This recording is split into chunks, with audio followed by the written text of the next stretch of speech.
In questo video imparerete a realizzare un dipinto ad acquerello con un volto di donna.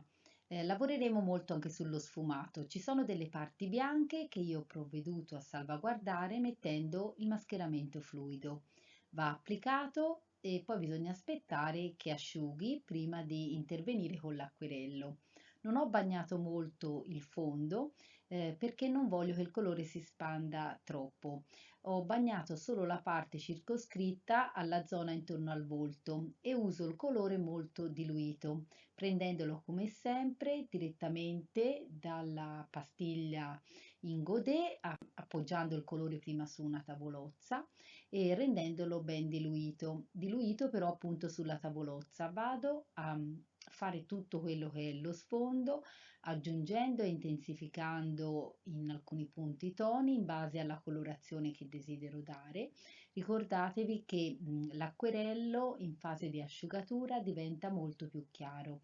Se voglio far intervenire delle colature, passo prima il pennello con l'acqua pulita nei punti dove voglio che coli. Poi intervengo ora sul volto, questa volta lavorando bagnato su asciutto e quindi la carta sotto è completamente asciutta, è bagnato solo il colore e vado a fare le parti prendendo un pennello sempre più piccolo che mi serve per dettagliare sempre più fino ad arrivare poi a fare le parti degli occhi o la forma delle sopracciglia fatte decisamente con una tecnica asciutto su asciutto. Continuo sempre nello sfondo aggiungendo i capelli, quelli che sono tutti i movimenti dei capelli, lavorando sempre bagnato su asciutto, non più bagnato su bagnato.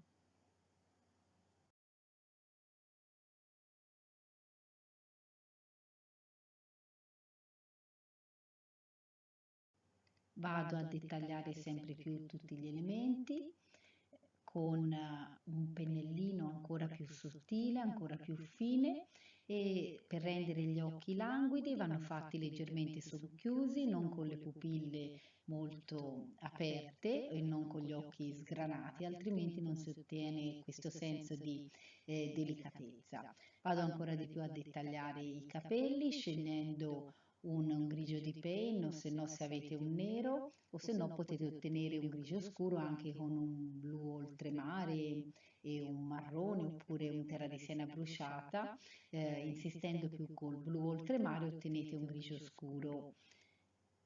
Vado poi a rintervenire anche nel volto, riaggiungendo per velature, e poi con l'acrilico bianco vado a mettere dove non avevo salvaguardato il colore, sotto vado a mettere il bianco, mentre tolgo poi il mascheramento. A questo punto poi ho pensato di rendere ancora più interessante il dipinto mettendoci una sorta di aureola intorno e quindi si può fare o con un compasso oppure con un curvilinee. Applicato poi l'acrilico, colore acrilico dorato, oppure si può applicare anche l'acquerello dorato rendendolo molto sfumato e leggero. A questo punto, giusto gli ultimi ritocchi e con un pennarellino nero indelebile vado proprio a fare tutte quelle che sono le rifiniture, magari a intervenire anche sul mascheramento fluido, la parte bianca che mi era rimasta magari troppo il bianco in eccesso. Grazie per avermi seguita, ecco il lavoro finito. Ricordatevi di iscrivervi al mio canale.